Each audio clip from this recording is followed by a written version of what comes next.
चलो जोड़ी बनाते हैं।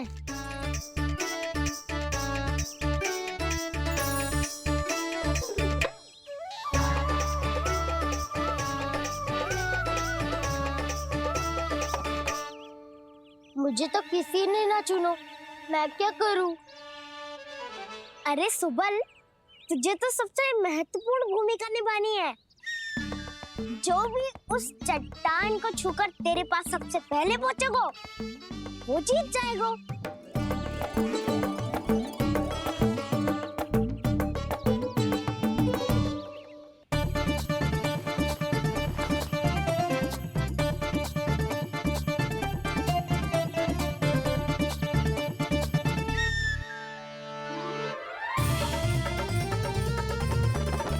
आरंभ करो।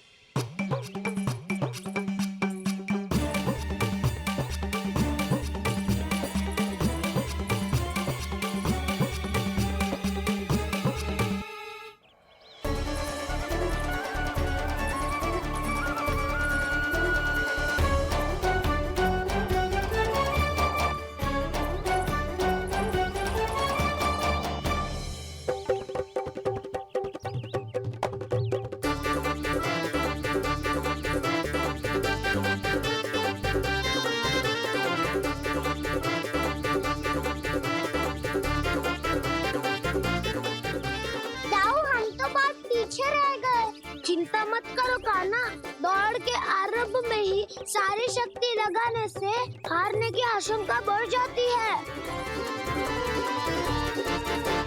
देखो वो दोनों थक रहे हैं, यही समय है अपनी गति बढ़ाने का।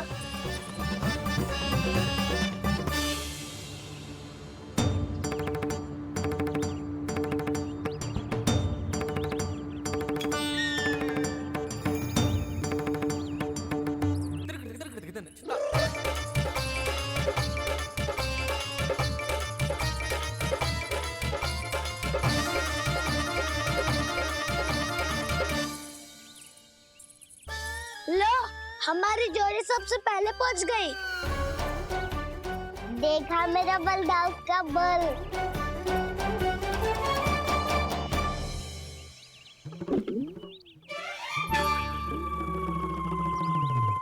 ताऊ, वो देखो।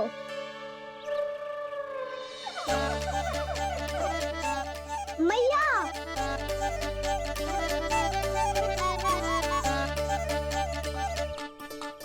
अपने परिवार या अपने सखाओं के साथ या किसी ऐसे व्यक्ति के साथ जिसे उसकी आवश्यकता हो, बांट लेना चाहिए ताकि सबके पास पर्याप्त हो और किसी को भी कछु कमी ना हो, किसी को वस्त्र के बिना रहना ना पड़े, भोजन के बिना सोना ना पड़े।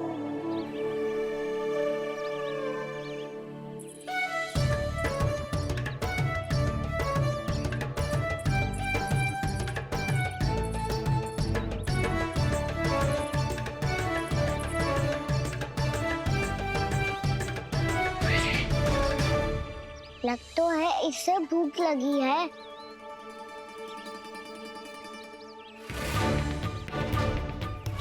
मेरी और क्या देख रहे हो? तुम्हारी पोटली में कुछ तो होगा, दे दो उसे। मेरे नैना मैया ने क्या की थी? जब हम किसी और को देते हैं ना, उससे अनेक गुना नारायण हमें वापिस कर देते हैं।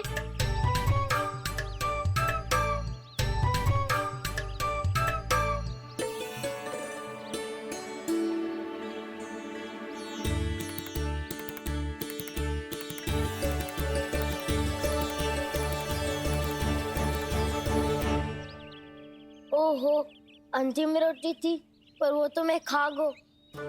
अब तो बस मेरे हाथ में माखन लगा रह गो है।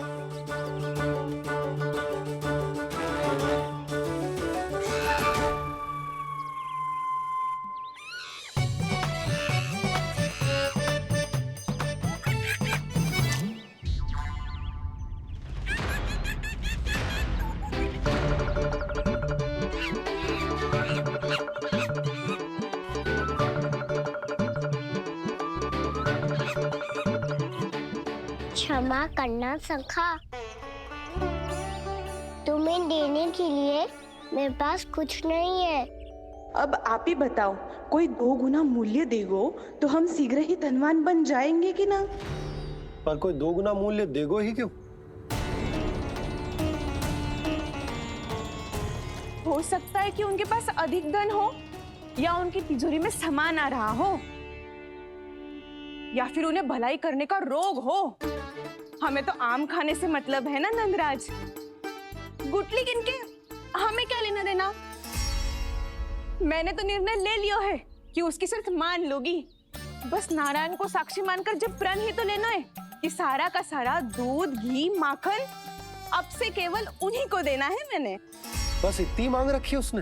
हाँ, आपको विश्वास ना हो रहा हो तो गोकुल में किसी से भी पूछ लियो। 2 गुना दाम दियो है परमानंद जी ने, इसलिए तो सबके सब आनंद के सागर में गोते लगा रहे हैं।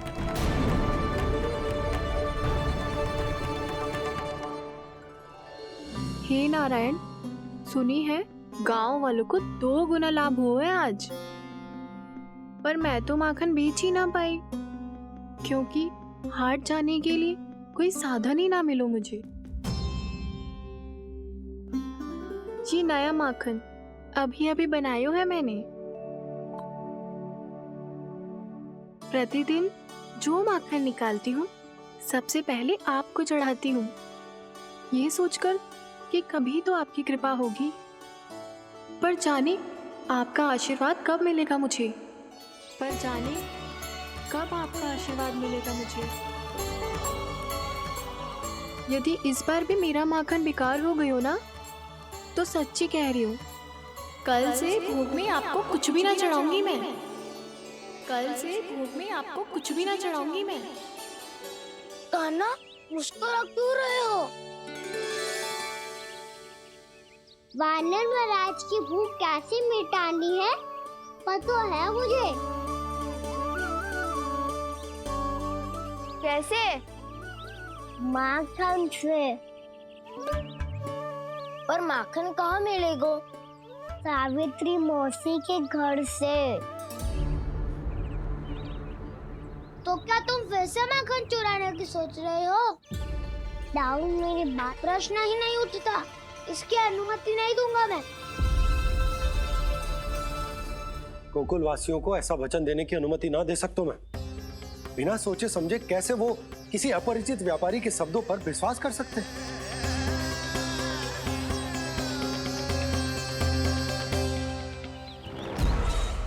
महाराज, गोकुल वासियों को अब धन के जाल जंजाल में फंसने से कोई नहीं रोक सकता। महाराज, मैं धन का ऐसा स्वाद चखा कितना प्रयास करे, अब कोई भी गोकुल वासी उसके हित वचन सुनेगा भी नहीं। महाराज, ये बहुत गंभीर बात है, हमें सभा बुलानी होगी यशोदा। जशोदा जी, आप भी कुछ कहो ना नंदराज से। जे अधिक ही सोच रहे, इतनी चिंता करने की कोई आवश्यकता ना है। आवश्यकता तो है।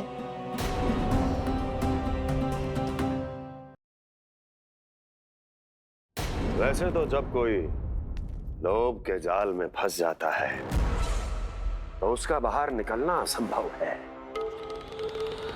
किंतु फिर भी अपनी दृष्टि चौकन्नी रखना और कान गोकुल में होने वाली हर हलचल पर, क्योंकि मैं नहीं चाहता कि उस छलिया विष्णु अवतार का कोई भी छल मेरे मार्ग का रोड़ा बन पाए। अवश्य महाराज।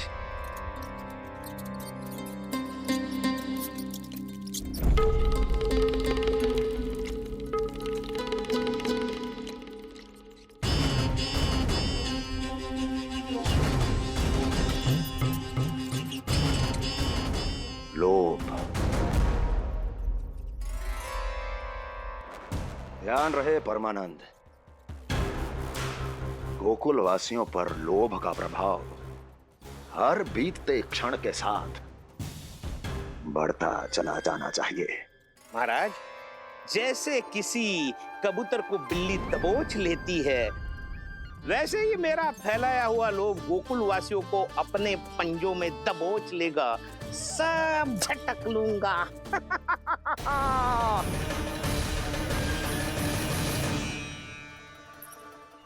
इससे पहले कि माखन पीला पड़ जाए, उसे आंच में तपाकर घी निकाल लेना चाहिए ना, तो पूरा का पूरा माखन बिगड़ जाता है।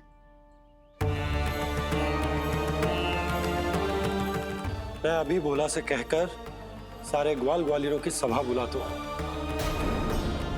मुझे सबसे बहुत महत्वपूर्ण विषय पर बात करनी है।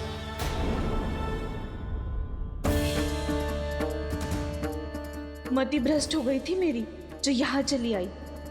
अब कहीं ऐसा ना हो कि मेरा धनवान बनने का स्वप्न धरा का धरा रह जाए। सुलक्षणा, चिंता मत ही करो। अरे हम सबसे पहले तो वे अन्न के बारे में सोचते हैं। वे गोकुल वासियों को लोभ के फेर में कछु अनुचित ना करने देंगे। कहा ना मैंने, तुम्हें कुछ भी अनुचित करने नहीं दूंगा। दाऊ हूँ तुम्हारा। हाँ तो अनुचित बात करने देना दाऊ। पर मैं तो भलाई करना चाहता हूँ। भलाई? किसी की अनुमति या सहमति के बिना उसके यहाँ चोरी चुप के माखन खा लेना भलाई नहीं, चोरी कहलाती है। सखाओ, तुम ही बताओ, किसी भूखे प्राणी के लिए भोजन की व्यवस्था करना क्या होता है? भलाई। पड़े पड़े माखन चढ़ने के स्थान पर किसी का पेट भरे, वो क्या होता है? भलाई। किसी के मन की इच्छा पूरी करना क्या होता है? भलाई। ठहरो ठहरो, चोरी करके किसकी मन की इच्छा पूरी करोगे तुम?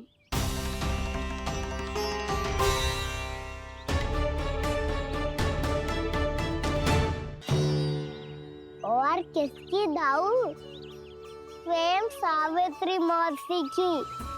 वही तो चाहती है कि मैं उनके घर आऊं और ढेर सारा माखन खाऊं।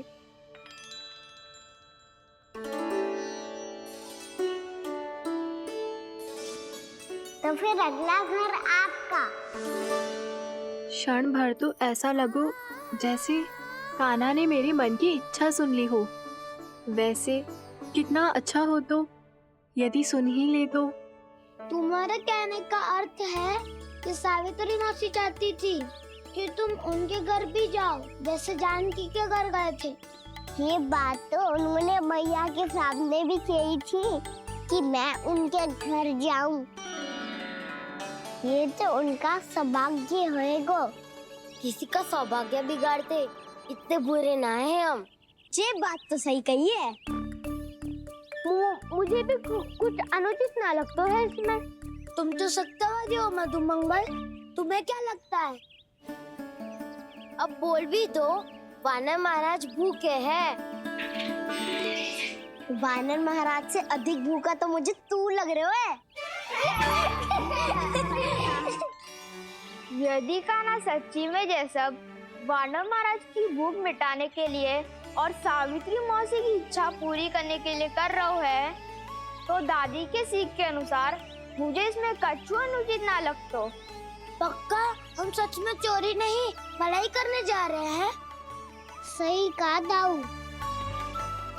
यदि भूखे असहाय वानर महाराज का पेट भरोगे तो इसका असली पुण्य तो सावित्री मौसी को ही मिलेगा।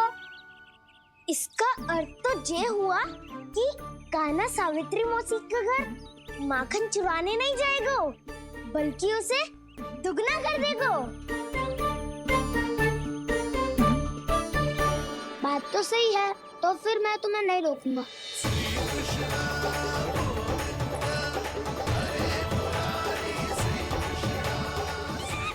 पर इस बार हम तुम्हें अकेले न जाने देंगे सखा। हाँ, हमें भी पुण्य अर्जित करना है और माखन भी।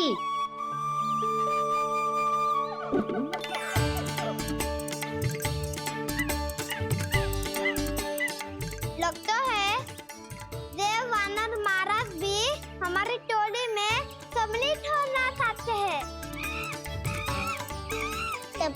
सबको ये कला सिखानी पड़ेगी।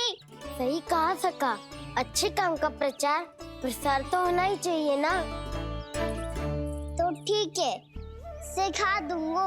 और हमारी टोली कहलाएगी शौर्य विद्या प्रसारण टोली। और कान्हा, तू बन जाइयो इसका अध्यक्ष और दाऊ बनेंगे उपाध्यक्ष। मुझे स्वीकार है। शौर्य विद्या प्रसारण टोली की जय! शौर्य विद्या प्रसारण टोली की जय! और सुनो, क्या करना है और कैसे।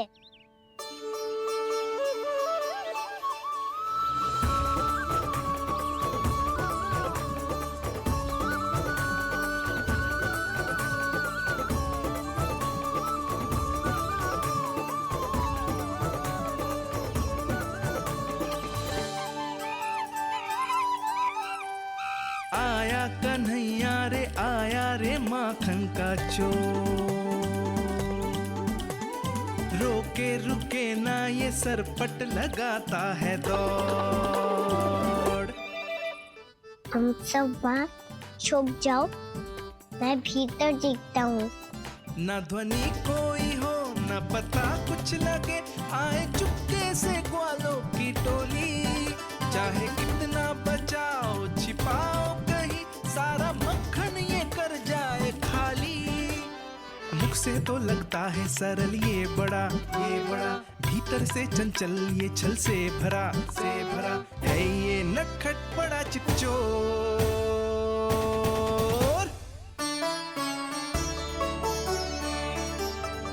इतनी ऊपर टांग रही हो मासी। कान्हा सच में आ गयो तो मैं तो धन्य हो जाऊंगी।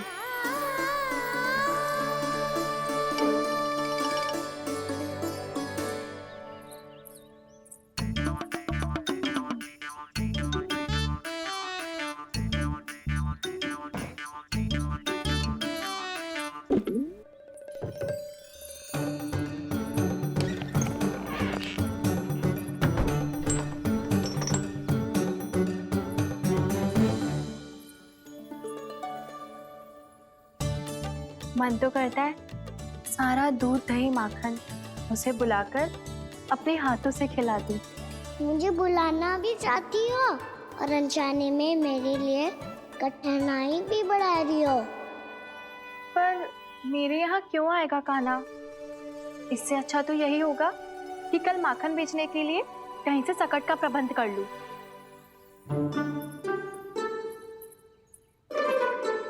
छुप जाओ छुप जाओ।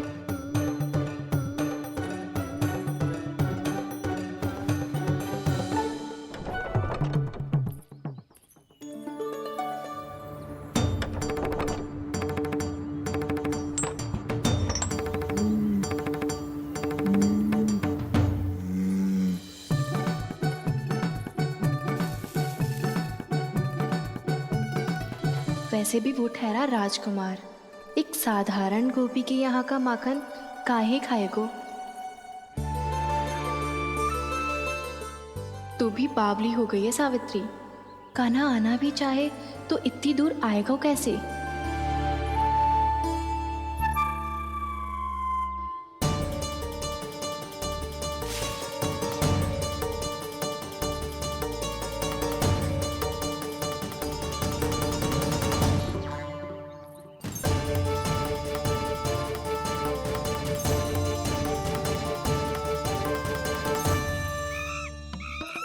ओ मैया,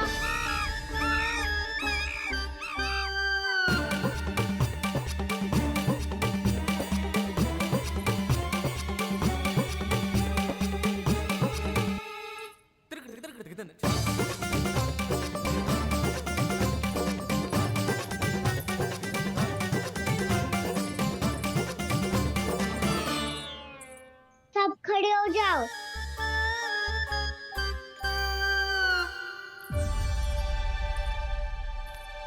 सच्ची मैं भी कितनी बावली हो गई हूँ ना। जब नंदवन की ओर जा ही रही हूँ तो कान्हा के लिए थोड़ा सा माखन ले जाती हूँ।